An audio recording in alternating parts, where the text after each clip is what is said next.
Hello everyone, स्वागत है आप सबका आपके अपने यूट्यूब चैनल आर के मुनीम केमिस्ट्री क्लासेस पर। देखिए, लास्ट क्लास में हमने वॉइड के बारे में पढ़ लिया था और आपके जो पैकिंग है वो हमने पढ़ ली थी 1D, 2D और 3D। फिर मैंने आपसे कहा था 1D इतनी इंपॉर्टेंट नहीं है, 2D इंपॉर्टेंट नहीं है, 3D पे अगर क्वेश्चन बनेगा तो बन सकता है। उसमें भी आपके 3 जो थे वो आपने उसकी जो डिटेल थी वो आपने यूनिट सेल वाले पार्ट में पढ़ लिया था। केवल एक हेक्सागोनल जो था वो नया था और मैंने आपको बताया था कि हेक्सागोनल का जो डिटेल आ रही थी वो आपके एफसीसी के सेम आ रही थी, बस जो नंबर ऑफ एटम पर यूनिट सेल थे वो डिफरेंट थे। उसका रीज़न ये होता है कि हेक्सागोनल जो आपके हेक्सागोनल का जो यूनिट सेल होता है उसका जो वॉल्यूम होता है वो एफसीसी या क्यूबिक यूनिट सेल से क्या होता है, ज़्यादा होता है। क्यूबिक का जो वॉल्यूम है वो कम है और आपके जो हेक्सागोनल जो क्लोज पैकिंग है उसमें जो यूनिट सेल है उसका वॉल्यूम ज़्यादा होता है, इसलिए जो नंबर ऑफ एटम पर यूनिट सेल है वो भी ज़्यादा आते हैं। तो वो आप याद कर लेना। अब देखिए, वॉइड को पढ़ना हमको क्यों जरूरी था, क्योंकि जो क्वेश्चन आते हैं वो आपके स्ट्रक्चर पे आते हैं। जैसे मान लीजिए NaCl के स्ट्रक्चर के बारे में डिटेल आएगी या और के बारे में डिटेल आएगी, तो वहाँ पर यह है कि आपको वॉइड के बारे में पता होना चाहिए। इसके अलावा एक कंसेप्ट और होता है रेडियस रेशो का, इस पर भी क्वेश्चन आता है, डिटेल में नहीं आता, केवल वो वैल्यू पूछ लेता है। तो मैं आपको एक बता देता हूँ कि इसका मतलब क्या है। चलिए देखिए, सबसे पहले दे रखा है relation between radius of void and radius of the atom oblique sphere.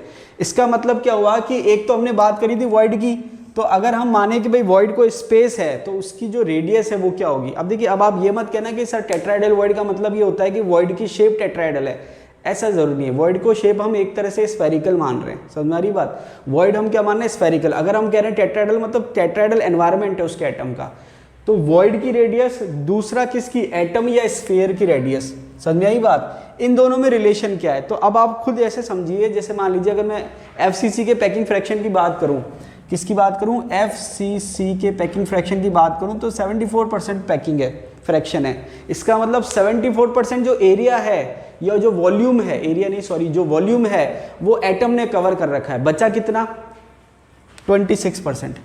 अब देखिए, होता क्या है कि अच्छे एग्जाम की खासियत ये है कि रटी रटाई चीज़ें नहीं पूछी जाती।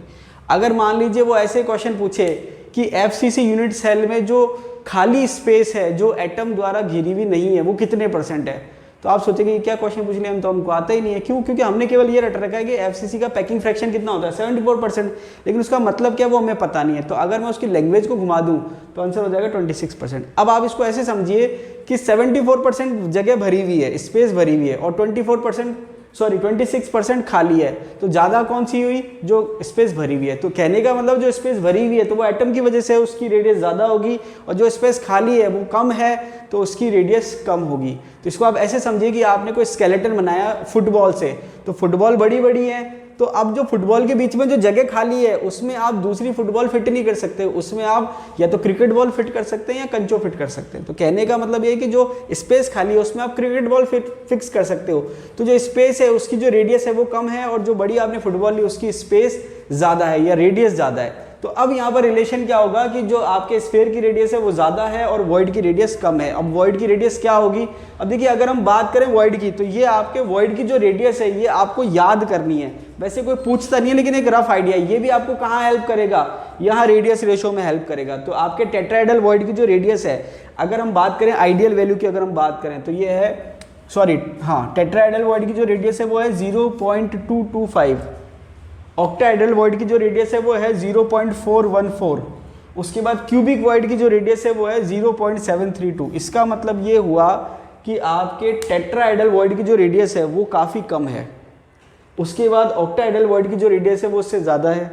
उसके बाद क्यूबिक वॉइड की जो रेडियस है वो उससे भी ज़्यादा है। इसका मतलब क्या हुआ कि अगर बहुत छोटी सी स्पेस है तो उसको ज़्यादा एटम घेर नहीं सकते, लेकिन अगर स्पेस बड़ी है तो उसको ज़्यादा एटम घेर सकते हैं। बात समझ नहीं।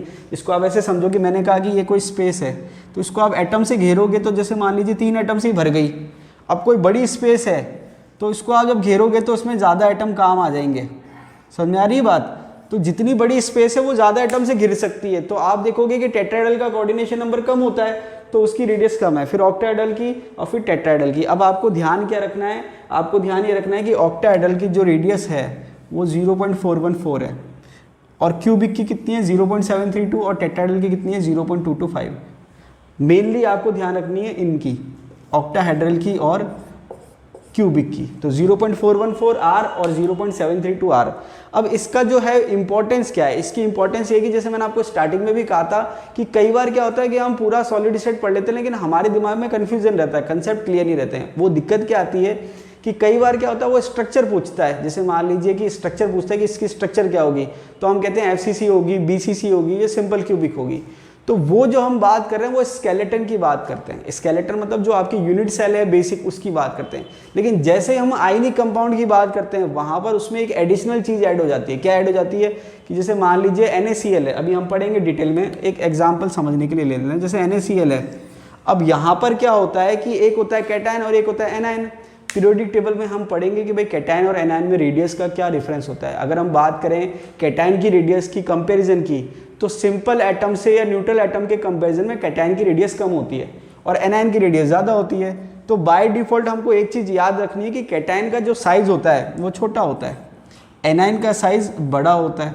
ये आपको ध्यान रखना है, समझ में आ रही बात। एक्सेप्शन आपको मिल जाएगा सॉलिड स्टेट में, वो मैं आपको बता दूंगा एक्सेप्शन क्या है। तो आपके दिमाग में एक चीज़ क्लियर क्या होगी कि जब हम क्रिस्टल की बात करेंगे तो वहाँ पर केवल स्केलेटन नहीं है, केवल सिंपल यूनिट सेल नहीं है, वहाँ पर एक चीज़ एक्स्ट्रा है। एक्स्ट्रा क्या है, अब आप खुद सोचो कि यहाँ पर एक प्लस है और एक माइनस है। तो यहाँ पर अगर मैं आपसे पूछूं कि भाई कंचो क्या है या क्रिकेट बॉल क्या है और फुटबॉल क्या है, तो आप कहोगे कि भाई ये क्रिकेट बॉल है और ये फुटबॉल है।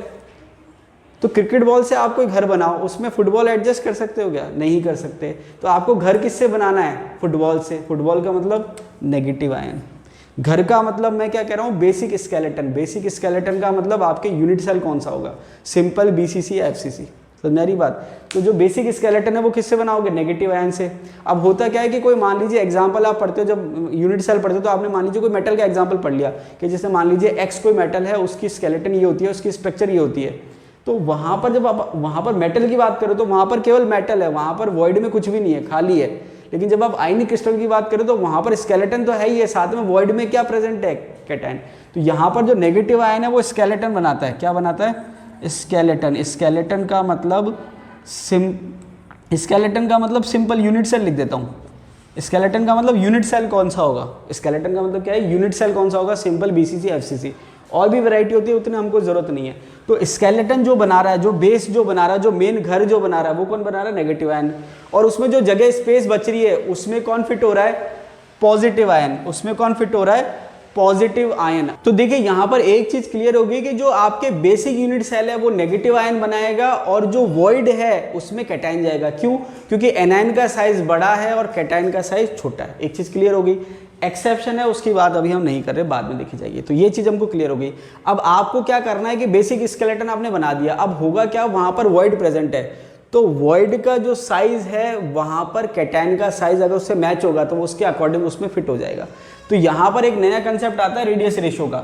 रेडियस रेशो का कंसेप्ट क्या है कि R plus upon R minus. अभी देखिए, अभी हमने ये रिलेशन पढ़ा था, ये भी एक तरह से रेडियस रेशो ही था। कैसे? अगर मैं इसको इस फॉर्म में लिखूं, जैसे मान लीजिए इसको मैं लिखूं इस फॉर्म में, तो मैं इसको लिख सकता हूं simple R upon capital R, जिसकी वैल्यू क्या आ गई?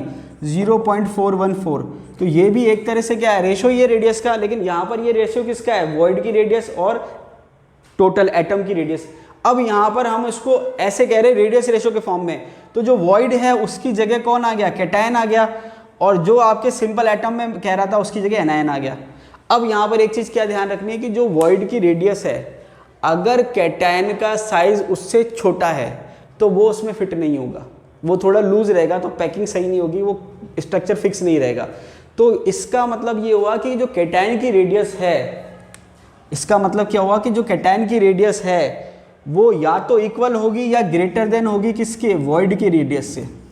तो अब आपने क्या याद करा कि जो कैटायन की रेडियस है वो या तो वॉइड की रेडियस के बराबर होगी या उससे ज़्यादा होगी, उससे कम नहीं होगी।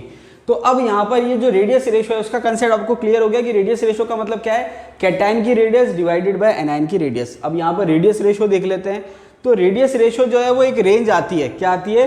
रेंज। कैसे?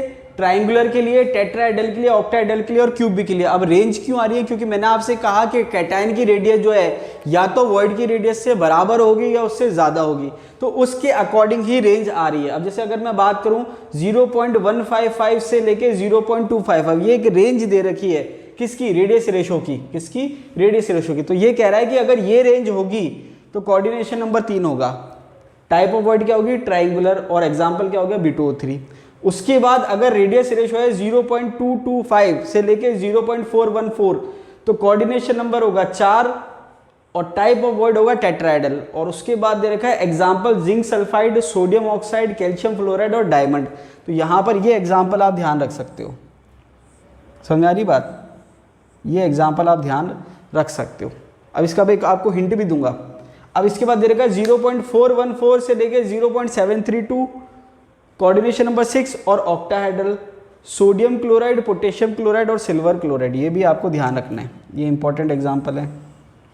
इसके बाद लास्ट दे रखा है जो रेडियस रेशो वो 0.732 से लेके 1 coordination number 8 cubic, caesium chloride और सीजियम ब्रोमाइड। अब यहां पर आपको मैंने एक चीज बताई थी, वो ये बताई थी कि जो वॉइड का साइज है, अगर कैटायन का साइज बिल्कुल वही है, बिल्कुल सेम है, मतलब वो तो बिल्कुल फिट हो गया, कोई दिक्कत ही नहीं है।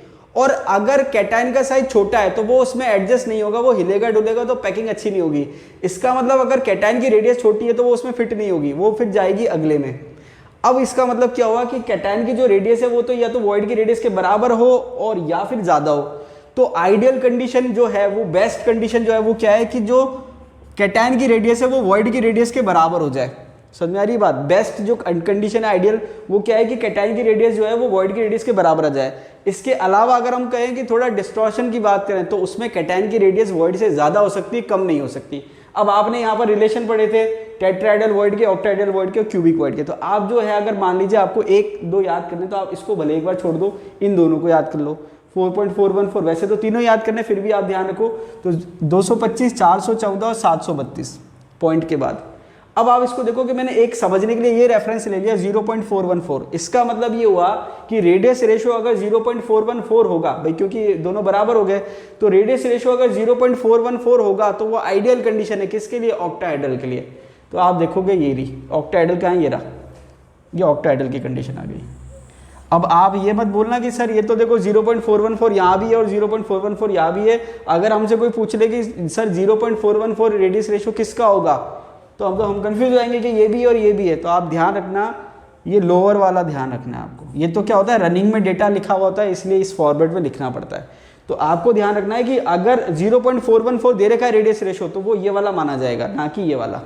क्यों? क्योंकि मैंने अभी आपसे क्या कहा था, आइडियल कंडीशन कब है, जब वो उसके बराबर हो जाए, ये रहा। तो अब आपको क्या करना है, एक याद करना है, तो उसके ऊपर नीचे के वैसे आपको याद हो जाएंगे। ये तो कोई आपसे पूछेगा नहीं, ये वाला आपसे कोई नहीं पूछने वाला, ट्रायंगुलर वाला। वो आपसे रेडियस रेशो पूछेगा तो टेट्राहेड्रल के लिए पूछेगा, ऑक्टाहेड्रल के लिए पूछेगा, क्यूबिक के लिए पूछेगा। तो आपने ऑक्टाहेड्रल का याद कर लिया, टेट्राहेड्रल का उससे कम होगा, क्यूबिक का उससे ज्यादा होगा। क्या याद करा आपने कि टेट्राहेड्रल का कितना है, 0.414 से लेके 0.732। अब 732 का मतलब अपर लिमिट है, तो अपर लिमिट का मतलब अगले की लोअर लिमिट है, तो ये वाला माना जाएगा। तो 0.414 से लेके और 0.732 से कम मान लो, तो ये जो रेंज है ये ऑक्टाहेड्रल की है। और ऑक्टाहेड्रल के लिए जो आपके वॉइड का रेडियस है वो ये है। तो मतलब अगर 0.414 रेडियस रेशियो है तो बेस्ट कंडीशन है ऑक्टाहेड्रल के लिए। तो ये आपको ध्यान हो गई। अब आपने ये याद कर ली, इससे कम आ गया तो टेट्राहेड्रल, इससे ज्यादा आ गया तो ऑक्टाहेड्रल। तो 0.414 से लेके 0.732 से कम ऑक्टाहेड्रल की कंडीशन है, और 0.732 से लेके 1 तक किसकी कंडीशन है, क्यूबिक की। अब आपको क्या ध्यान रखना है, टेट्राहेड्रल में एग्जांपल क्या देगा, Na2O, Ca2O, CF2 और डायमंड। डायमंड जो एक तरह से एक्सेप्शन है क्योंकि एटम सेम है वहां पर। डायमंड एक्सेप्शन का मतलब क्या है, वहाँ कैटायन एनायन का कंसेप्ट नहीं है, तो थोड़ा सा एक डिफरेंट कंसेप्ट है, तो वहाँ पर एक्सेप्शन है ये एक तरीके से। क्यों? क्योंकि वहाँ पर कैटायन एनायन है ही नहीं, वो टेट्राहेड्रल वॉइड में बस बात खत्म, डिस्टॉर्शन बहुत ज़्यादा होता है उसमें। ऑक्टाहेड्रल में आपके sodium chloride, potassium chloride, silver chloride भी है, और क्यूबिक में आपके सीजियम क्लोराइड और सीजियम ब्रोमाइड। अब आपको एक चीज़ तो पता है कि भाई क्यूबिक जो वॉइड है वो किस में होता है, ये मैंने आपको बताया था, सिंपल क्यूबिक में। तो सीजियम क्लोराइड जो है वो सिंपल क्यूबिक यूनिट सेल होता है। क्या होता है? Simple cubic. अभी हम देखेंगे। और NaCl में ऑक्टाहेड्रल वॉइड है, तो ऑक्टाहेड्रल सिंपल क्यूबिक में तो होता नहीं है, तो ये आपके हो जाएगा FCC। क्या हो जाएगा? FCC। तो कहने का मतलब ये है कि यहाँ पर अगर मैं बात करूँ क्यूबिक वॉइड की तो वो सिंपल क्यूबिक स्ट्रक्चर में होती है, और अगर मैं बात करूँ ऑक्टाहेड्रल की तो वो किस में होती है, FCC। तो एक तरह से एक क्वेश्चन तो डायरेक्ट यही याद हो गया कि भाई NaCl जो है वो FCC टाइप स्ट्रक्चर होती है, और सीजियम क्लोराइड जो है वो सिंपल क्यूबिक टाइप स्ट्रक्चर होती है। ये केवल क्या है, स्केलेटन है, पूरा स्ट्रक्चर नहीं है। पूरा स्ट्रक्चर अभी हम पढ़ेंगे। तो आई थिंक ये आपको समझ में आ गया। आप देखिए ये आपके लिंक टू लिंक चल रहा है। सबसे पहले आपने वॉइड पढ़ा, टाइप ऑफ वॉइड पढ़े, कोऑर्डिनेशन नंबर पढ़ा, और उसके बाद आपने पढ़ा उसकी लोकेशन क्या है, उसके बाद आपने पढ़ा रेडियस रेशो क्या है। अब जो आपके मेनली क्वेश्चन आता है वो आपके स्ट्रक्चर पे आता है। देखिए रेडियस रेशो डायरेक्ट पूछ रखा है कि भाई ये पूछेगा कि भाई ये रेडियस रेशो जो रेंज दे देगा कि किसकी होती है, तो ये आपको याद होनी चाहिए। मैंने आपको कहा कि नॉर्मली अगर पूछेगा तो इन दोनों में से पूछेगा, तो ये अगर कम वाली आ गई तो आपको टोटल याद हो जाएगी। तो अब जब हम स्ट्रक्चर पढ़ेंगे तो ये सारी चीज़ें आपको पहले से पता होनी चाहिए, कंसेप्ट क्लियर होनी चाहिए। एक बात आप जरूर करना कि आप मुझे कमेंट बॉक्स में कमेंट करके बताइए कि सॉलिड स्टेट जो मैं आपको पढ़ा रहा हूँ आपको समझ में आ रहा है नहीं आ रहा है, क्योंकि थोड़ा इमेजिनेशन वाला टॉपिक है तो हो सकता है कि इमेजिन करना आपके लिए मुश्किल हो। क्योंकि देखिए लाइव जब हम पढ़ते हैं, मतलब ऑफलाइन पढ़ते हैं, तो वहाँ पर क्या है, कमरे से हम आसानी से इमेजिन कर सकते हैं कि ये दीवारें हैं, ये एज है, ये कॉर्नर है। लेकिन ऑनलाइन में क्योंकि आपका व्यू लिमिटेड है, बोर्ड तक व्यू है, तो वहाँ पर इतना पॉसिबल नहीं है। फिर भी आप इमेजिन करने की कोशिश करिए। और फिर यहाँ पर मैंने आपसे कहा क्योंकि एग्जाम में हमको आंसर करने, तो वहां पर अगर इमेजिनेशन थोड़ा कम भी हो लेकिन आपको कंसेप्ट क्लियर हो जाए, याद हो जाए, तो भी इनफ है। तो आई थिंक ये आपको क्लियर हो गया होगा। अब देखिए पहली स्ट्रक्चर दे रखी है आपके NaCl की। NaCl को सिंपल सॉल्ट भी कहते हैं, टेबल सॉल्ट भी कहते हैं और रॉक सॉल्ट भी कहते हैं। अब देखिए आपके पास दो ऑप्शन है, या तो आप सीधे सीधे याद कर लो कि भाई स्ट्रक्चर ऐसी होती है, या आप चाहो तो थोड़ा सा इमेजिन भी कर सकते हो। तो मैं आपको एक हिंट दूंगा कि इमेजिनेशन के लिए पूरा नहीं बताऊंगा, एक हिंट दूंगा और बाकी आपको याद करना ही है। तो चलिए शुरू करते हैं। सबसे पहले NaCl की स्ट्रक्चर की बात करें तो यहाँ पर मैंने आपसे कहा था कि कैटाइन प्रेजेंट होगा वॉइड में और एनायन जो है वो स्केलेटन बनाएगा। तो यहाँ पर सबसे पहला पॉइंट लिखा हुआ है Cl- फॉर्म FCC और CCP। तो Cl- जो स्केलेटन बना रहा है, जो बेस बना रहा है, जो यूनिट सेल बना रहा है, वो कौन सा बना रहा है, FCC और CCP। FCC का मतलब face centred cubic unit cell और CCP का मतलब होता है क्यूबिक क्लोज पैकिंग। दोनों का मतलब एक ही है, दोनों नाम है, क्योंकि दोनों नाम आएंगे तो कंफ्यूज होने की आपको जरूरत नहीं है। अब एक चीज आपके दिमाग में फिट होनी चाहिए कि हमने पढ़े थे क्रिस्टल क्लास। क्रिस्टल क्लास कितने तरह के थे, 7 तरह के, 7 तरह के क्रिस्टल क्लास थे। और उसमें जो थे यूनिट सेल के जो ओवरऑल टाइप थे वो थे 4, सबको मिलाएं तो ब्राविया लैटिस बनते थे 14। तो यहाँ पर हमने क्या कहा था कि भाई आपके जो यूनिट सेल है वो 4 तरह के होते हैं बेसिकली, और अलग अलग क्रिस्टल क्लास में अलग अलग तरह के यूनिट सेल प्रेजेंट होते हैं, वो मैंने आपको सब बता दिया था। अब अगर FCC लिखा हुआ है, इसका मतलब है face centred cubic unit cell.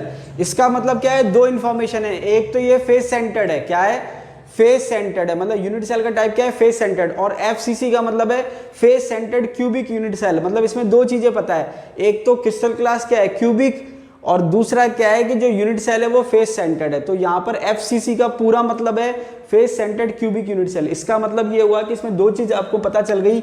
एक पता चल गया कि आपके क्रिस्टल क्लास जो है वो क्या है, क्यूबिक है, क्या है, क्यूबिक है। और यहाँ पर अगर मैं बताऊँ क्रिस्टल क्लास में जो टाइप है यूनिट सेल का वो है फेस सेंटर्ड। तो यहाँ पर फेस सेंटर्ड, तो यहाँ पर आपने देखा कि दो इंफॉर्मेशन एक साथ दे रखी है, उसको मिला के हमने नाम दिया FCC। तो अगर आपसे कोई पूछे कि NaCl की स्ट्रक्चर कैसी होगी, तो क्यूबिक भी आप कह सकते हो। उसका रीजन क्या है कि जो Cl- स्ट्रक्चर बना रहा है, जो स्केलेटन बना रहा है वो FCC, और FCC में अंदर से छुपा हुआ क्या है, क्यूबिक छुपा हुआ है। तो कई बार क्या होता है एग्जाम में वो डिफरेंट तरीके से ऑप्शन देता है। जब आप देखेंगे ऑप्शन, तो देखिए यहाँ मैंने तीनों लिख दिया। जो एग्जाम में पूछता है ना NaCl की स्ट्रक्चर कैसी होगी, तो कुछ क्वेश्चन में वो FCC के नाम से आंसर होता है, कुछ में ऑक्टाहेड्रल होता है और कुछ में क्यूबिक होता है। तो क्यूबिक क्यों होता है, क्योंकि उसका क्रिस्टल क्लास क्यूबिक है। FCC क्यों होता है, क्योंकि इसमें जो यूनिट सेल है वो FCC टाइप है। तो ये दो आंसर समझ में आ गए। अब ऑक्टाहेड्रल क्यों कहते हैं वो भी हम थोड़ी देर में देख लेंगे। तो आपको कंफ्यूज होने की जरूरत नहीं है, अकॉर्डिंग टू ऑप्शन चलना है। ज्यादा करेक्ट FCC है, क्यूबिक से ज्यादा करेक्ट क्या है, FCC। क्यों, क्योंकि इसमें ज्यादा इंफॉर्मेशन है। क्यूबिक तो केवल ये है कि क्रिस्टल क्लास कौन सा है, FCC का मतलब क्या है कि उसमें ये भी पता चल गया कि क्रिस्टल क्लास कौन सा है, क्यूबिक, और ये भी पता चल गया कि यूनिट सेल कौन सा है। तो आपको क्लियर हो गया, एग्जाम के अकॉर्डिंग आपको बता रहा हूं मैं। इसके बाद अब ये तो हो गई एनायन की बात। भाई NaCl का स्ट्रक्चर है तो NaCl की तो बात हो गई कि Cl कहाँ प्रेजेंट है, FCC।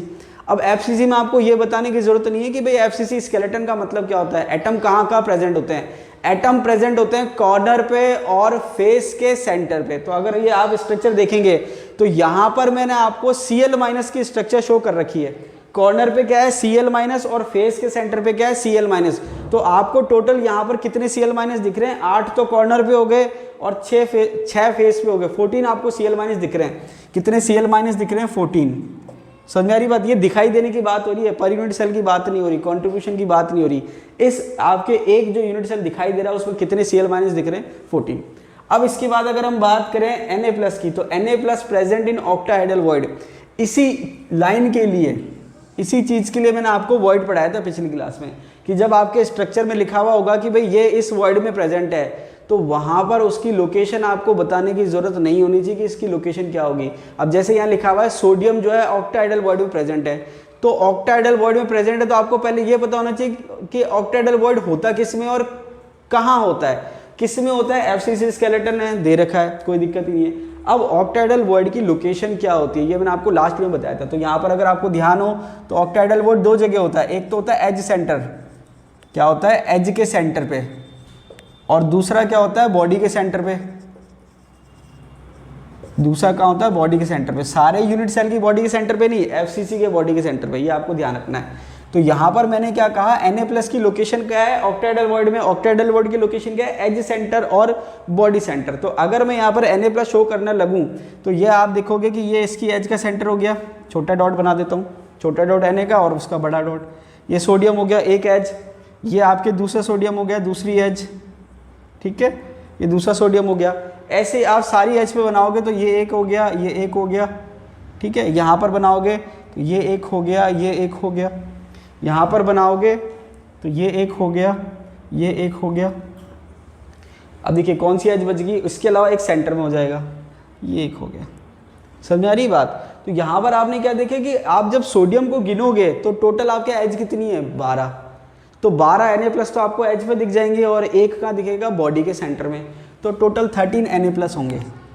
तो एक तरह से क्वेश्चन ये भी पूछा जा सकता है, हालांकि ये थोड़ा सा इसमें मीनिंग अलग है। यहाँ पर आप ये मत सोचना कि एक यूनिट सेल में 14 Cl- होते हैं, ये केवल दिखाई देने के लिए या शो करने के लिए है। बाकी पर यूनिट सेल का जो क्राइटेरिया है वो कॉन्ट्रीब्यूशन से निकलता है। तो यहाँ पर जब आप इसको जोड़ोगे तो इस टाइप से स्ट्रक्चर बन रही है, ये इधर जुड़ गया, एक ये यहाँ पर हो जाएगा, एक यहाँ पर हो जाएगा, सारी साइड मिलाओगे तो ये ऐसे हो जाएगा, ठीक है। इसके बाद एक यहाँ हो जाएगा तो ये ऐसे मिल जाएगा, एक यहाँ हो जाएगा, ऐसे मिल जाएगा। समझ में आ रही बात। इसके अलावा एक यहाँ हो जाएगा, तो जो स्ट्रक्चर है वो इस टाइप से बनती है। एक यहाँ आपके ये वाली एज सेंटर, तो ये यहाँ हो जाएगा, ऐसे फिर आप मिलाएंगे तो एक यहाँ हो जाएगी लाइन,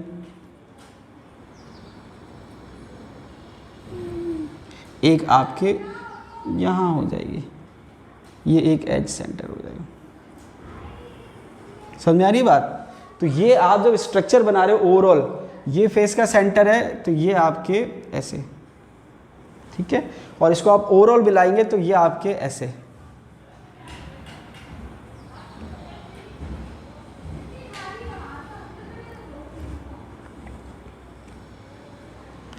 और ये आपके इधर से। समझ में आ रही बात। फिर ये ऐसे आप बनाएंगे तो ये ओवरऑल ऐसे जुड़ता चला जाएगा कि आप देखेंगे एक जो है वो ओवरऑल से जुड़ता जा रहा है, तो इस टाइप से ये जुड़ जाएगा। तो कहने का मतलब ये है कि जब आप ओवरऑल स्ट्रक्चर बनाएंगे तो इस टाइप से स्ट्रक्चर बनेगी। तो देखिए ये केवल मैं आपको समझाने के लिए बना रहा हूँ, केवल एक स्ट्रक्चर बना रहा हूँ NaCl के, तो ये ओवरऑल स्ट्रक्चर बना दी मैंने। तो ये आपको थोड़ा कॉम्प्लिकेटेड दिख रही होगी। अब यहाँ पर क्या है कि आपके फेस सेंटर पे और कॉर्नर पे तो क्या प्रेजेंट है Cl-, और सोडियम क्या प्रेजेंट है एज के सेंटर पे, ये रहा एज का सेंटर, और कहाँ प्रेजेंट है बॉडी का सेंटर। तो ये बॉडी के सेंटर पे सोडियम प्रेजेंट है। तो यहाँ पर एक यूनिट सेल को रिप्रेजेंट करने के लिए कितने Cl- काम आए 14 और कितने Na+ काम आए 13। अब देखिए एक बात और ध्यान रखना, हर चीज़ की लिमिटेशंस होती हैं। नोट्स में हर चीज़ भी नहीं लिखी जा सकती और हर डायग्राम भी नहीं शो किया जा सकता। इसके अलावा थ्योरी में भी हर चीज़ नहीं बताई जा सकती और हर चीज़ नहीं लिखी जा सकती। तो कुछ चीज़ें हो सकता है आपको सेम मिले, कुछ चीज़ें हो सकता है थ्योरी में ज़्यादा मिल जाए और कुछ चीज़ें हो सकता है यहाँ ज़्यादा मिल जाए। क्योंकि कई बार क्या होता है लिमिट, जब नोट्स की हम बात करें तो हमको टू द पॉइंट लिखना है, कुछ भी ज़्यादा एक्स्ट्रा नहीं लिखना फालतू का। लेकिन जब हम एक्सप्लेन करते हैं, समझाने के लिए कुछ कहते हैं, तो वहाँ पर हम हो सकता है बहुत सारी चीज़ें एक्स्ट्रा बता देते हैं। तो वहाँ पर आप ध्यान रखना कि आपको ये मत सोचना कि नोट्स मिल गए तो थ्योरी वीडियो आपको नहीं देखने हैं। थ्योरी की अपनी इंपॉर्टेंस है और नोट्स की अपनी इंपॉर्टेंस है, हर चीज़ की अपनी इंपॉर्टेंस है, दोनों की इंपॉर्टेंस अलग अलग है। उसको आप ये मत सोचना कि एक से पूरा काम चल जाएगा। वीडियो से भी आपका पूरा काम नहीं चलने वाला और केवल नोट से भी आपका पूरा काम नहीं चलने वाला, इसलिए आपको दोनों बहुत ज़रूरी है। तो यहाँ पर ये मैंने डायग्राम बना दिया। अब यहाँ पर जो बात आई ऑक्टाहेड्रल की, वो ऑक्टाहेड्रल की बात कैसे आ रही है कि जब हम कोऑर्डिनेशन नंबर की बात करते हैं तो कोऑर्डिनेशन नंबर है 6 और 6। अब कोऑर्डिनेशन नंबर 6 और 6 कैसे है कि एक तो है वॉइड, वॉइड क्या है ऑक्टाहेड्रल। तो जैसे मैंने नाम लिया ऑक्टाहेड्रल वॉइड, तो इसका कोऑर्डिनेशन नंबर 6 ही होगा, इसमें कोई और ऑप्शन ही नहीं है। जैसे मैंने कहा कि ऑक्टाहेड्रल वॉइड है, इसका कोऑर्डिनेशन नंबर हो गया फिक्स, कितना 6। अब ऑक्टाहेड्रल वॉइड का कोऑर्डिनेशन नंबर 6 है, इसका मतलब क्या हुआ कि जो उस वॉइड के अंदर होगा उसका कोऑर्डिनेशन नंबर भी 6 होगा। इस वॉइड के अंदर क्या है, सोडियम, तो सोडियम का कोऑर्डिनेशन नंबर 6 हो गया, ये आपको पता चल गया। अब इसके बाद आती है बात एटम की। तो कल मैंने आपको एक चीज समझाई थी, जिसकी संख्या जितनी ज्यादा होगी उसका कोऑर्डिनेशन नंबर उतना कम होगा, और जिसकी संख्या जितनी कम होगी उसका कोऑर्डिनेशन नंबर उतना ज्यादा होगा। तो कल हमने एक चीज देखी थी कि ऑक्टाहेड्रल वॉइड की जो संख्या है वो FCC के बराबर आती है। मतलब FCC में जो नंबर ऑफ एटम पर यूनिट सेल आ रहे थे 4, तो नंबर ऑफ ऑक्टाहेड्रल वॉइड भी कितनी आती है, 4। मतलब दोनों की संख्या बराबर आ रही है। तो जब दोनों की संख्या बराबर आ रही है तो दोनों का कोऑर्डिनेशन नंबर भी बराबर आएगा। इसका मतलब Cl माइनस जो है उसका कोऑर्डिनेशन नंबर भी कितना आएगा, 6। तो इसलिए कोऑर्डिनेशन नंबर का रेशियो हो गया 6:6। अब देखिए यहाँ पर सारी जो स्ट्रक्चर है मैं इतनी डिटेल में नहीं समझाऊंगा, केवल एक आपको इमेजिनेशन के लिए डिटेल में समझाने के लिए इसकी स्ट्रक्चर डिटेल में समझा रहा हूँ, बाकी मैं डायरेक्ट बताऊंगा आपको डेटा, ठीक है, उसमें डायग्राम या कुछ डिटेल में नहीं समझाऊंगा। तो कोऑर्डिनेशन नंबर है 6:6। तो देखिए कई बार तो डायरेक्ट पूछेगा कि NaCl का कोऑर्डिनेशन नंबर क्या है, या कई बार क्या करता है 3-4 ऑप्शन दे देता है, फिर वो मैच द फॉलोइंग कराता है, या कहेगा कि कौन सा सही है कौन सा सही नहीं है। तो वहां पर आपको सारे याद होने चाहिए। तो आपको अगर मान लीजिए 2-3 भी याद है तो आप एक आइडिया लगा सकते हैं। तो कोऑर्डिनेशन नंबर क्या हो गया, 6:6। एक चीज और भी है, अगर आपका फॉर्मूला यूनिट आपको ऐसे दिख रहा है NaCl, मतलब दोनों की संख्या बराबर दिख रही है, तो कोऑर्डिनेशन नंबर के ऑप्शन जो भी हो एक चीज पता होनी चाहिए कि बराबर ही होनी चाहिए। मतलब अगर 4:4 लिखा है तो हो सकता है हमको पता नहीं हो, तो हो सकता है सही हो। 8:8 लिखा है तो हो सकता है सही हो, लेकिन 4:8 लिखा है बिल्कुल गलत है। 4:6 लिखा है बिल्कुल गलत है। क्यों? क्योंकि दोनों की संख्या बराबर है, तो दोनों के कोऑर्डिनेशन जो नंबर का रेशियो है वो भी क्या होना चाहिए, सेम होना चाहिए। मतलब यहाँ जितनी वैल्यू है वो भी यहाँ राइट में भी उतनी होनी चाहिए। तो ये क्लियर हो गया। अब इसको अगर आप इमेजिन करोगे तो इसको आप इमेजिन ऐसे कर सकते हो कि ये जो आपके सेंटर में सोडियम है इसके कितने नेबर हैं। जैसे मैंने कहा कि ये सेंटर है, तो सेंटर के कितने नेबर है, जो फेस है वो उसके नेबर है। तो इस सोडियम की अगर मैं बात करूं तो इसका जो नेबर है कितना है, 1 2 3 4 5 और ये 6। मतलब जो 6 फेस के सेंटर है वो इसके क्या हो गए, सोडियम के नेबर हो गए। तो यहाँ पर सोडियम का कोऑर्डिनेशन नंबर कितना हो गया, 6। ऐसे अगर आप बात करोगे एनायन की, किसकी बात करोगे, एनायन की, नेगेटिव आयन की, तो नेगेटिव आयन का कोऑर्डिनेशन नंबर भी कितना होगा, 6। अब कैटायन का तो आसान इसलिए था क्योंकि पूरा वो एक अंदर है, इसके चारों तरफ आपने एटम दिखा दिए।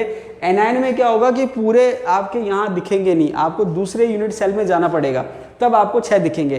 तो उसको अगर हम इमेजिन करें तो आप इसको इमेजिन ऐसे कर सकते हो कि जैसे मान लीजिए मैंने कहा ये वाला मैंने रेफरेंस ले लिया, क्या ले लिया, ये वाला रेफरेंस।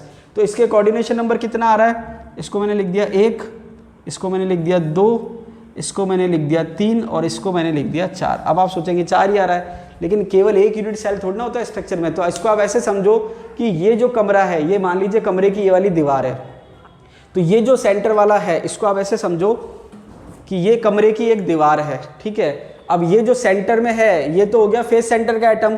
तो फेस सेंटर का जो एटम है वो इस एज का सेंटर, इस एज का सेंटर, इस एज का सेंटर और इस एज का सेंटर, ये जो एज के सेंटर हैं इससे क्या हो गया, कोऑर्डिनेशन नंबर 4 आ गया। तो कहने का मतलब है कि ये जो फेस के सेंटर का जो एटम है इसके 4 फेस के सेंटर का एटम जो है, ये जो 4 एज के सेंटर के एटम है ये तो हो गए 4 नेबर। अब बचे 2 कौन से होंगे, तो मैंने कहा कि आपने इसको रेफरेंस लिया तो 1 2 3 4 हो गया, तो 4 तो एज वाले हो गए। अब इसका एक क्या है, ये जो बॉडी का सेंटर है ये भी तो इसका नेबर ही है, तो ये हो गया 5। और जस्ट इसके अपोजिट दूसरे क्यूब की जो बॉडी का सेंटर होगा वो होगा 6। तो यहाँ पर कैटायन और एनायन दोनों का कोऑर्डिनेशन नंबर 6 है, मतलब दोनों 6 आयन से घिरे हुए हैं। तो सोडियम भी 6 आयन से घिरा हुआ है और क्लोरीन भी 6 आयन से घिरा हुआ है। अब आप इसकी स्ट्रक्चर देखोगे तो स्ट्रक्चर आपको जब दिखेगी तो अब आप चाहे सोडियम की स्ट्रक्चर कहो चाहे आप क्लोरीन की स्ट्रक्चर कहो, दोनों की स्ट्रक्चर क्या है कि कोऑर्डिनेशन नंबर 6 है। तो जब कोऑर्डिनेशन नंबर 6 होगा तो ऐसे होगा, ऐसे कैसे, आगे पीछे ऊपर नीचे लेफ्ट और राइट। समझ में आई भाई, समझ में आई बात आपको। तो यहाँ पर आपके 6 हो गया, क्या हो गया, 6 डायरेक्शन है। अब ये जो 6 डायरेक्शन में स्ट्रक्चर है ये ऑक्टाहेड्रल स्ट्रक्चर कहलाती है। क्या कहलाती है, ऑक्टाहेड्रल। हिंदी में कहते हैं अष्टफलकीय। क्यों कहते हैं अष्टफलकीय, जब आप इस स्ट्रक्चर को पैक करोगे तो एक सरफेस ये, इसको फलक कहते हैं हिंदी में, सरफेस को फेस कह दो इंग्लिश में या हिंदी में फलक कह दो। 1 2 3 4, 4 ऊपर और 4 नीचे, टोटल फेस कितनी होगी, 8, इसलिए नाम आया अष्टफलकीय। तो देखिए एक आपके गाना भी है फिल्म में, ए भाई जरा देख के चलो, आगे ही नहीं पीछे भी, दाएं ही नहीं बाएं भी, ऊपर ही नहीं नीचे भी। तो कहने का मतलब ये कि आपके जो एक आयन है उसके 6 की 6 साइड जो है दूसरा आयन प्रेजेंट है। तो इसलिए जो आपके क्वेश्चन आता है उसमें एक ऑप्शन होता है ऑक्टाहेड्रल। समझ में आ गया? वो ऑक्टाहेड्रल नाम क्यों पड़ा? वो इस स्ट्रक्चर की वजह से पड़ा है। अब इसके बाद बात आती है 4 फॉर्मूला यूनिट ऑफ NaCl। तो ये जो फॉर्मूला यूनिट है इसका मतलब क्या है? देखिए आपको एक चीज ध्यान रखनी है कि जो कोवेलेंट कंपाउंड है उसमें मॉलिक्यूल का कंसेप्ट होता है। जैसे हम कहते हैं ना मॉलिक्यूल, हिंदी में कहते हैं अणु। तो जैसे हमने कहा वाटर मॉलिक्यूल H2O, तो वहां पर क्या होता है कि H2O का जो एक मॉलिक्यूल है वो एग्जिस्ट करता है ऐसे वी फॉर्म में। तो खूब सारे मॉलिक्यूल होते हैं, उनके बीच में वीक फोर्स होता है। लेकिन आपके जब आयनिक कंपाउंड की हम बात करते हैं वहां पर कोई मॉलिक्यूल नहीं होता, कोई मॉलिक्यूल का कंसेप्ट नहीं होता। क्यों? क्योंकि आयनिक कंपाउंड में डायरेक्शनल कैरेक्टर नहीं होते, तो वहां पर मॉलिक्यूल का कंसेप्ट नहीं होता, वहां पर लैटिस स्ट्रक्चर होती है। तो अब हमने क्या कहा, NaCl का कोई मॉलिक्यूल तो है नहीं। फिर आप सोचोगे NaCl का फॉर्मूला हम ऐसे क्यों लिखते हैं भाई? HCl का फॉर्मूला लिखते हैं तो वो तो मॉलिक्यूल है, लेकिन NaCl फॉर्म मॉलिक्यूल नहीं है। तो आपको ध्यान रखना है कि HCl मॉलिक्यूल है, उसको HCl लिखते हैं। और अगर आयनिक कंपाउंड का एक्चुअल रिप्रेजेंटेशन देखा जाए तो इसको हम एक्चुअल में अगर लिखेंगे तो Na+Cl- लिखेंगे। तो ये जो Na+Cl- आया है ये केवल उसके रेशो की वजह से आया, एम्पिरिकल रेशो, कि दोनों के आयनों की जो रेशो है वो क्या है। तो दोनों के आयनों का रेशो क्या है? बराबर है, इसलिए फॉर्मूला आया NaCl। तो NaCl एक तरह से इंपेरिकल फॉर्मूला है। क्या है? इंपेरिकल। अब एक कंसेप्ट है नंबर ऑफ एटम पर यूनिट सेल। तो देखिए एक क्वेश्चन तो ये बनेगा नंबर ऑफ एटम पर यूनिट सेल, और ये वाला क्वेश्चन इतना आसान है, लेकिन फिर भी मैंने आपको बता दिया, अगर बाय चांस पूछ ले तो आपको पता होना चाहिए कि एक यूनिट सेल को शो करने के लिए कितने कैटायन और कितने एनायन चाहिए। अब ये जो नंबर ऑफ एटम या formula unit per unit cell है इसको कैसे समझे?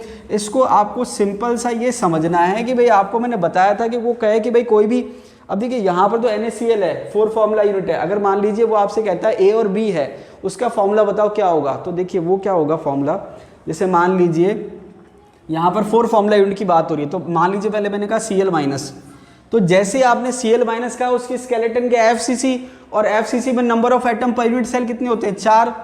अब ये 4 कैसे आए ये बार बार बताने की जरूरत नहीं, क्योंकि FCC का हम निकाल चुके हैं नंबर ऑफ एटम पर यूनिट सेल।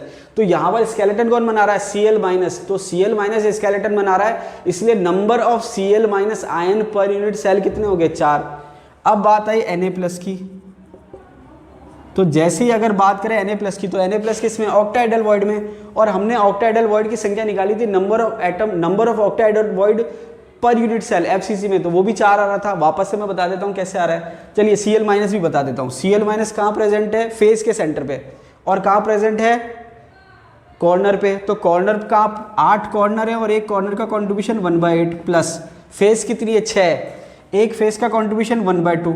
इसको जब आप सॉल्व करेंगे तो ये तो 1 आ गया और ये 3 हो गया, तो 1 + 3 कितने हो गए? 4। तो 4 Cl- हो गए। अब Na+ का है ऑक्टाहेड्रल वॉइड में, ऑक्टाहेड्रल वॉइड का है एज सेंटर, एज कितनी है? 12। तो एज सेंटर भी 12 है, और एज का कॉन्ट्रीब्यूशन कितना है? 1/4, 4 में कॉमन होती है, प्लस बॉडी सेंटर पे तो 1 × 1। तो इसको जब आप सॉल्व करेंगे तो ये हो गया 3 + 1 कितना हो गया? 4। तो आपके 4 Na+ प्रेजेंट है और 4 Cl- प्रेजेंट है पर यूनिट सेल में। तो ये आपके क्या कहलाएगी? 4 फॉर्मूला यूनिट, क्योंकि ये जो NaCl है इसको फॉर्मूला यूनिट कह रहे हैं। फॉर्मूला यूनिट का मतलब जो फॉर्मूला लिख रहे हो उसको फॉर्मूला यूनिट कह रहे हैं। तो फॉर्मूला यूनिट का मतलब है NaCl। तो पर यूनिट सेल में कितने NaCl प्रेजेंट है, तो हमने अलग अलग निकाल लिया। 4 Na+ है और 4 Cl- है, इसका मतलब 4 Na+Cl प्रेजेंट है। तो इसको कहते हैं 4 फॉर्मूला यूनिट। इस पर भी क्वेश्चन आता है, तो ये आपके क्लियर हो गया। इसके बाद ये जो है इस पे क्वेश्चन नहीं आएगा, लेकिन केवल इमेजिनेशन के लिए मैंने आपको बता दिया। तो देखिए एक तो हमने निकाला था कि रेडियस में और आपके जो A होता है एज लेंथ, उसमें रिलेशन क्या है, सिंपल के लिए, BCC के लिए, FCC के लिए। लेकिन वो चीज़ें फॉर्मूले यहाँ काम नहीं आएंगे, ध्यान रखना। क्यों? क्योंकि वो केवल हमने बेसिक स्केलेटन की बात करी थी, बेसिक यूनिट सेल की बात करी थी, उसमें वॉइड में कुछ नहीं था। तो अगर वॉइड में कुछ नहीं है, केवल एक ही तरह का एटम है, जैसे मान लीजिए वो कहता है कि गोल्ड का एटम है वो FCC में प्रेजेंट है, तो इसका मतलब ये हुआ कि केवल स्केलेटन है, उसके वॉइड में कुछ नहीं है, तो वहां पर आप उसको as a simple unit cell treat करिए। लेकिन अगर वो कह रहा है कोई क्रिस्टल है NaCl जैसा, तो वहां पर एनायन भी और कैटायन भी है, तो यहाँ पर रिलेशन क्या होगा? अगर सिंपल सा मैं इस एज को देखूं, तो इस एज पे क्या प्रेजेंट है? एक एनायन प्रेजेंट है, एक एनायन प्रेजेंट है और एक कैटायन प्रेजेंट है। तो इसका मतलब इसको ऐसे देख लो कि ये एनायन हो गया, ये कैटायन हो गया और ये एनायन हो गया। और एज का सेंटर क्या? ये आपके हो गया कॉर्नर, ये हो गया कॉर्नर। तो ये जो कॉर्नर है, ये जो पूरी एज है, इसमें एक तो R- है, एक r माइनस ये हो गई और इसमें क्या हो गई 2r प्लस हो गई, क्योंकि पूरा डायमीटर है। तो जो आपके एज लेंथ है a वो किसके बराबर है 2r प्लस, ये आपके जो है 2 बाहर आएगा, ब्रैकेट के अंदर आएगा 2r plus plus r minus. क्यों? क्योंकि एक जो एज लेंथ है उसमें 2r प्लस आ रही है और 2r माइनस आ रही है, तो ये रिलेशन है। अब ये d का मतलब क्या होता है नियरेस्ट डिस्टेंस, d का मतलब क्या है नियरेस्ट डिस्टेंस। नियरेस्ट डिस्टेंस का मतलब एनायन और कैटायन के बीच का डिस्टेंस कितना है मिनिमम, उसको d कहते हैं। तो यहाँ पर इसको ये जो कंबाइंड फॉर्म है इसको इसने d कह दिया, ये जो है ना r प्लस r माइनस, इसको d कह दिया तो ये हो गया 2d। तो ये मैंने आपको केवल इमेजिनेशन के लिए बता दिया, हालांकि इतना काम नहीं आएगा। तो ये जो है, अब देखिए इसके एग्जाम्पल है KCl और बाकी दे रखे हैं, ये इंपॉर्टेंट है। तो अगर वो सीधा सा पूछ ले कि भाई KCl की स्ट्रक्चर क्या होती है, तो आप क्या कहोगे FCC, क्या कहोगे FCC। अब एक खास बात है, देखिए होता क्या है कि जब हम पढ़ते हैं तब तो हम पढ़ लेते हैं, लेकिन कई चीज़ें हमको थ्योरी से पता नहीं चलती, कई चीज़ें हमको पता चलती है क्वेश्चन से। अब देखिए कई जने सोचते हैं कि भाई हम तैयारी कर रहे हैं, एक बात मेरी ध्यान रखना, अगर आप केवल थ्योरी पढ़ रहे हो, कहीं से भी पढ़ रहे हो, आप जहाँ से पढ़ रहे हो, अब देखिए कई जने बहुत ज़्यादा फोकस करते हैं NCERT पे, अच्छी बात है, कोई बुरी बात नहीं है, क्योंकि NCERT बेस है। देखिए होता क्या है कि जो थ्योरी होती है वो आपके बेस होता है, तो आप चाहे कोई सी भी बुक उठाओ, थ्योरी आपको लगभग सेम ही मिलेगी, उसमें कोई बहुत ज़्यादा वेरिएशन नहीं मिलेगा। लेकिन फिर भी आप ये देखोगे कि जो आप मान लीजिए NCERT की बात करें तो सारे बच्चे NCERT पढ़ रहे हैं, लेकिन सबका रिजल्ट सेम नहीं रहेगा। क्यों नहीं रहेगा? क्योंकि NCERT बेस है, मतलब जो थ्योरी है उसका 70 से 80% आपको NCERT में मिल जाएगा, लेकिन वो भी कौन सा, केवल 11-12 का, उससे ज़्यादा नहीं। अब उसके बाद जब बात आती है क्वेश्चंस की, तो हर चीज़ NCERT में नहीं मिलेगी, या क्वेश्चंस तो NCERT में आप देखिए थ्योरी है, बहुत ज़्यादा ऑब्जेक्टिव दो नहीं रखे, तो वहाँ पर उसका बेस्ट जो तैयारी का तरीका है वो है प्रीवियस ईयर के क्वेश्चन। तो वहाँ से आपको वैरायटी पता चलती है और आपको ये पता चलता है कि कहाँ पर आपको फोकस करना है। तो जैसे मैंने आपको पहले भी कहा था, अभी मैं आपको वापस रिपीट कर रहा हूँ, चाहो तो आप स्टैम्प पेपर पे लिख लेना, जो मैं आपको शीट अवेलेबल करा रहा हूँ नोट्स में, उसमें से आपको 50 क्वेश्चन एज इट इज़ छपे छपाए मिलेंगे, ये आप चाहो तो लिख लेना। अब इसका रीज़न क्या है कि थर्मो की शीट में 175 क्वेश्चन है। अब एग्जामिनर जब क्वेश्चन बनाएगा तो जितने भी कंसेप्ट है वो हमने लगभग कवर कर लिए। अब 175 क्वेश्चन में लगभग सारे कंसेप्ट, सारे एग्जाम्पल आ गए, अब उससे बाहर क्या आएगा? तो वही चीज़ है यहाँ पर, ये जो मैं आपको समझा रहा हूँ वो ये है कि जो KCl का एग्जाम्पल है, अगर वो सिंपल पूछे कि भाई KCl की स्ट्रक्चर क्या है, तो आप क्या कहोगे FCC, मतलब स्केलेटन पूछे। लेकिन एक क्वेश्चन अलग है, एक क्वेश्चन अलग क्या है कि अगर एक्सरे टेक्निक से हम पता कर रहे हैं किसके स्ट्रक्चर को, KCl की स्ट्रक्चर को, तो स्ट्रक्चर कैसी आएगी? दोनों क्वेश्चन अलग हो गए। एक तो सिंपल लैंग्वेज है कि KCl की स्ट्रक्चर क्या होगी, उसका आंसर है FCC। और एक क्वेश्चन ये है कि एक्सरे टेक्निक से जब आप पता करोगे, एक्सरे डिफ्रैक्शन टेक्निक से जब आप पता करोगे कि क्रिस्टल की स्ट्रक्चर क्या है, कौन से KCl की, तो आंसर FCC नहीं आएगा, आंसर आएगा सिंपल। आंसर क्या आएगा? सिंपल। अब आप सोचोगे ऐसा क्यों हो गया? ऐसा इसलिए हो गया कि जब हम NaCl की स्ट्रक्चर पता कर रहे हैं तो वहाँ पर तो क्या है कि NaCl में Na+ का और Cl- का जो डिफरेंस है रेडियस का, वो बहुत ज़्यादा है। मतलब Na+ की रेडियस काफ़ी कम है और Cl- की रेडियस बहुत ज़्यादा है। तो यहाँ पर जब एक्सरे टेक्निक से हम कर रहे हैं तो वो डिफ्रेंशिएट कर रहा है कैटायन को और एनायन को। तो वो कैटायन को तो एज अ वो वॉइड के अंदर ट्रीट कर रहा है और एनायन को स्केलेटन मान रहा है, इसलिए ये FCC मान रहा है इसको। लेकिन जब बात KCl की आती है तो KCl में क्या होता है, कैटायन की और एनायन की रेडियस का रेशो, मतलब जो रेडियस का साइज है वो लगभग बराबर हो जाता है। तो वहाँ पर वो आइडेंटिफाई नहीं कर पाता कि कैटायन क्या है और एनायन क्या है, वो उसको सेम मान लेता है। क्या मान लेता है? सेम। अब आप इसको ऐसे समझो कि यही स्ट्रक्चर है, NaCl की जगह KCl की स्ट्रक्चर है, लेकिन अब यहाँ पर आप माने के चलो कि दोनों चीज़ बराबर है, ना तो कोई वॉइड में है ना कोई उसमें है, सारे आप सेम एटम मान लो। तो जब आप सबको सेम एटम मानोगे तब आप एक चीज़ क्या देखोगे कि ये जो है आपके क्यूब बन गए। क्या बन गए? क्यूब। क्यों? कैसे? कि ये आपके, अब आप देखोगे कि ये जो है ये सब आपके सेम एटम मान लीजिए। तो आपने क्या देखा कि ये जो हमने क्यूब बनाया था इसको आप ऐसे डिवाइड करो, ऐसे डिवाइड करो और ऐसे डिवाइड करो, तो टोटल कितने क्यूब बन गए? अब जैसे मान लीजिए एक बड़ा क्यूब आपने लिया, उसको ऐसे डिवाइड करा, कितने में डिवाइड हो गया? 2 में। फिर ऐसे डिवाइड करा, कितने में हो गया? 4 में। और ऐसे डिवाइड करा हो गया कितने में? 8 में। तो अब एक्सरे इसको कैसे ट्रीट कर रहा है कि 8 यूनिट सेल या 8 क्रिस्टल, मतलब 8 यूनिट सेल इसको ट्रीट कर रहा है। तो यहाँ पर आप याद रखना कि KCl की जो सिंपल स्ट्रक्चर अगर पूछे तो आपके FCC होती है, लेकिन अगर एक्सरे टेक्निक से पूछ लिया कि एक्सरे टेक्निक में KCl की स्ट्रक्चर क्या आ रही है, तो आंसर होगा सिंपल क्यूबिक। ये बहुत इंपॉर्टेंट चीज़ें मैं आपको बता रहा हूँ, ये जब एग्जाम में आएगी तब आप याद करोगे राहुल सर ने पढ़ाया था, वरना आपको कहीं नहीं मिलने वाला आसानी से। तो KCl की जो स्ट्रक्चर है थ्योरेटिकल जो है वो आपके है FCC, और एक्सरे टेक्निक में आपके सिंपल क्यूबिक, नोट कर लेना।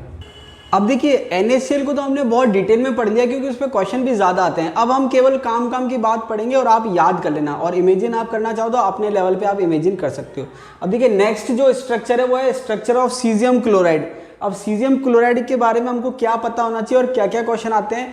सबसे पहली बात, जो सीजियम क्लोराइड में जो Cl माइनस है वो जो बेसिक स्केलेटन बना रहा है वो कौन सा बना रहा है, सिंपल क्यूबिक। तो यहाँ पर ये डिफरेंस हो गया कि NaCl में Cl माइनस बना रहा था FCC, और यहाँ पर Cl माइनस क्या बना रहा है, सिंपल क्यूबिक। उसके बाद सेकंड की बात करें कैटायन की, तो कैटायन यहाँ पर है सीजियम प्लस, क्या है, सीजियम प्लस। और कैटायन जो है NaCl में ऑक्टाइडल वॉइड में प्रेजेंट था और यहाँ पर कहाँ प्रेजेंट है, क्यूबिक वॉइड में। तो ये भी डिफरेंस हो गया, Cl माइनस सिंपल क्यूबिक और सीजियम प्लस क्यूबिक वॉइड।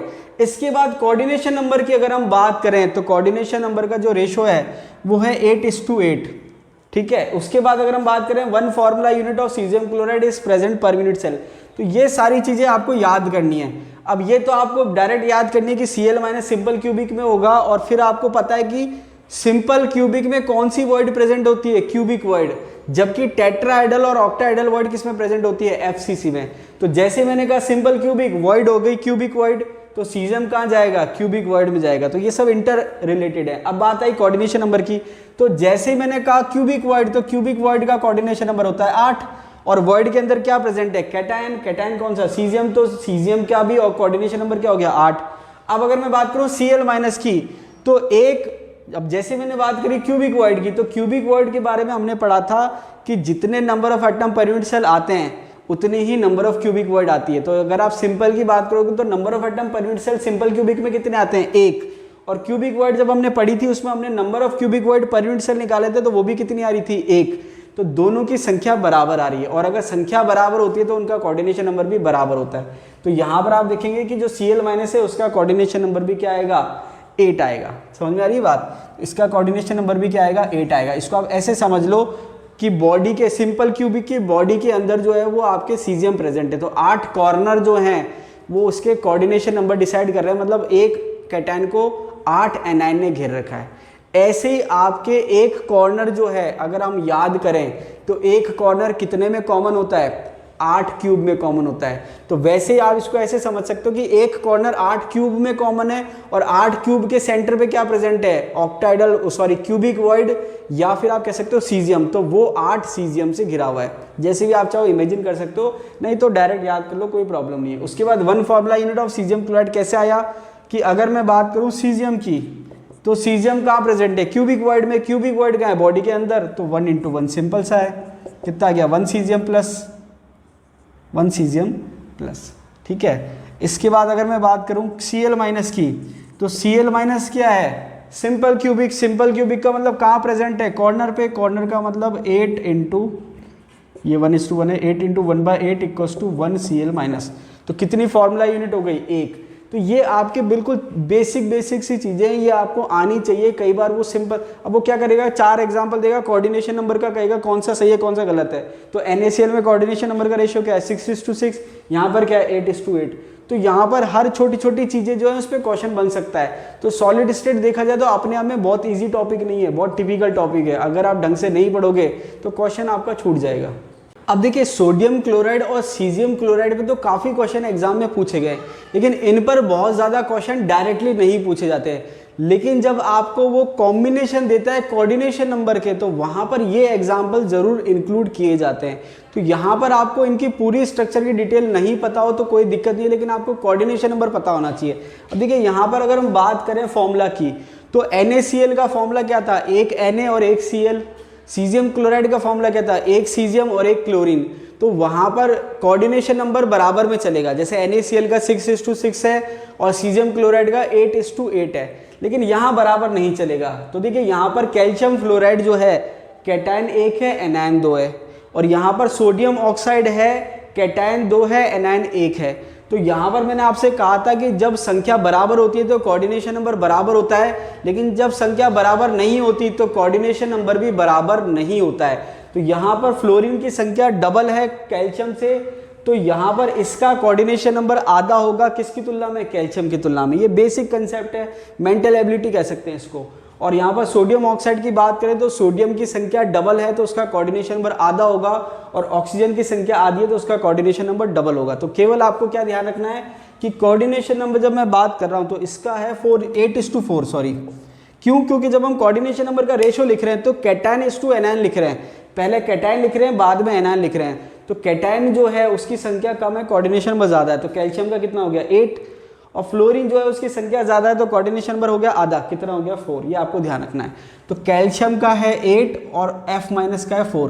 तो या तो वो पूरा रेशियो पूछता है कि कोऑर्डिनेशन रेशियो क्या होगा, या वो सिंपल पूछ लेता है कि भाई कैटायन का कोऑर्डिनेशन नंबर क्या है या एनायन का कोऑर्डिनेशन नंबर क्या है।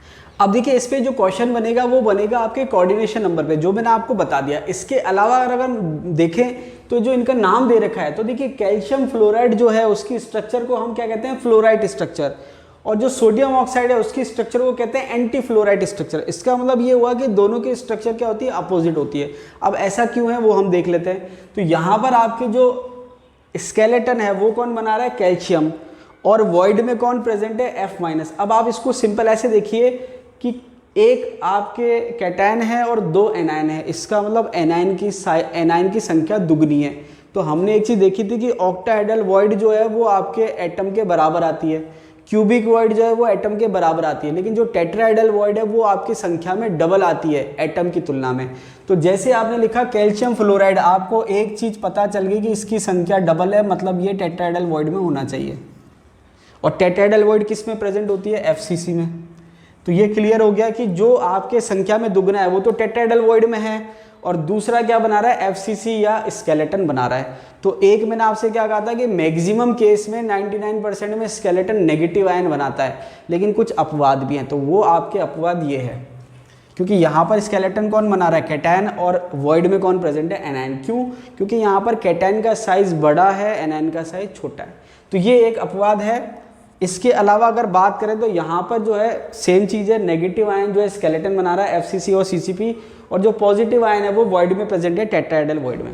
तो आई थिंक इससे ज़्यादा डिटेल में आपको बताने की ज़रूरत नहीं है। अब आप एक जो चीज़ है वो मुझे बताना कि इसकी फॉर्मूला यूनिट कितनी आएगी और इसकी फॉर्मूला यूनिट कितनी आएगी। फॉर्मूला यूनिट का मतलब ये है कि पर यूनिट सेल कैल्शियम फ्लोराइड कितने हैं, मतलब कितने CF2 प्रेजेंट है और इसमें आपके कितने Na2O प्रेजेंट हैं।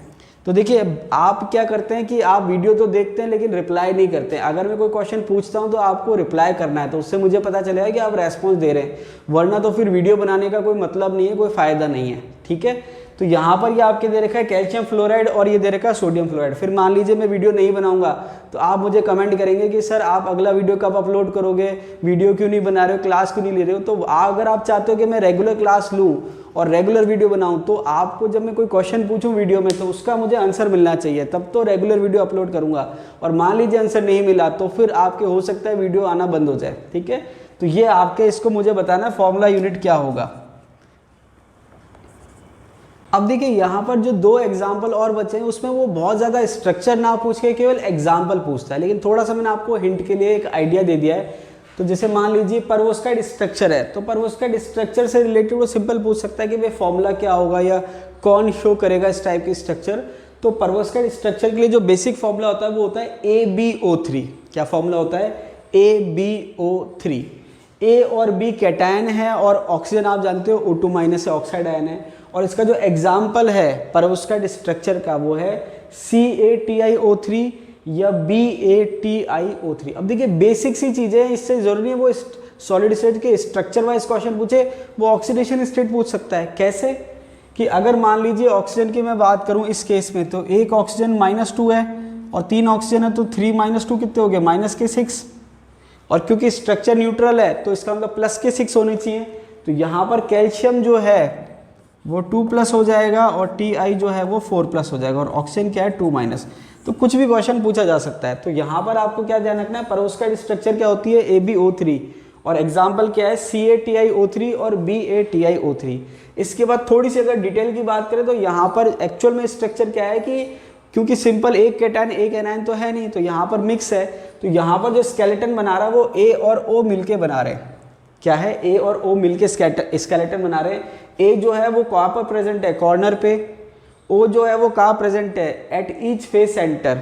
और उसके अलावा जो बच गया B, वो कहाँ प्रेजेंट है, at the centre of cube. मैंने आपसे क्या कहा था कि एक बेसिक टाइप का क्वेश्चन होता है जो नेट गेट में कई बार पूछा जाता है। वो कहेगा कि A जो है, मतलब कोई फॉर्मूला है, वो आपको बताना कि फॉर्मूला क्या होगा। वो क्या कहेगा, A है, B है, C है या कुछ भी है।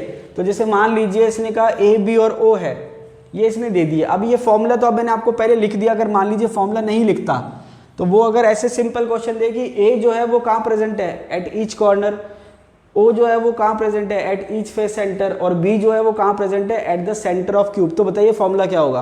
तो कैसे निकालेंगे, A जो है वो कहाँ प्रेजेंट है, A कहाँ प्रेजेंट है, एट ईच कॉर्नर। कॉर्नर का मतलब एक, अगर आप सेल की बात करें, क्यूब की बात करें तो 8 × 1/8 = 1। एक की संख्या तो एक आ गई। उसके बाद मान लीजिए सीक्वेंस के हिसाब से अगर मैं B निकालूं तो B का है at each centre, at the centre of cube. Cube के सेंटर में, और सेंटर कितना है क्यूब का, एक ही है, A हो गया। अब जो ऑक्सीजन की बात करूंगा तो ऑक्सीजन जो है, ऑक्सीजन का प्रेजेंट है at each face centre. Face कितनी है, 6। फेस का सेंटर तो 6 होंगे, डिवाइडेड बाय 1/2। फेस 2 में कॉमन है तो होगा 3। इसका मतलब फॉर्मूला क्या हो गया, AbO3। इस टाइप के क्वेश्चन भी एग्जाम में आते हैं और अच्छे क्वेश्चन माने जाते हैं। बहुत ज़्यादा आरपीसी ने नहीं पूछे, एक बार सेकंड ग्रेड में पूछ रखा है। तो देखिए जब सेकंड ग्रेड में पूछ रखा है तो आप तो फिर भी फर्स्ट ग्रेड का एग्जाम दे रहे हो, तो उसमें भी पूछा जा सकता है। तो यहाँ पर आपसे इस तरह का क्वेश्चन अगर वो सिंपल पूछ ले कि भाई ऑक्सीजन कहाँ प्रेजेंट होता है पेरोव्स्किट स्ट्रक्चर में, तो आपको क्या बताना है, एट ईच फेस सेंटर। समझा रही बात। तो ये आपको बेसिक आइडिया ध्यान रखना है। इसमें तो फिर भी एक बार थोड़ा बहुत डिटेल है, इसमें तो कुछ पूछा ही नहीं है। केवल वो ये पूछता था कि रूटाइल स्ट्रक्चर के नाम से भी नहीं पूछता, वो पूछता है रूटाइल ओर जो है, ओर के नाम से एक क्वेश्चन आता है कि रूटाइल ओर जो होता है उसका फॉर्मूला क्या है।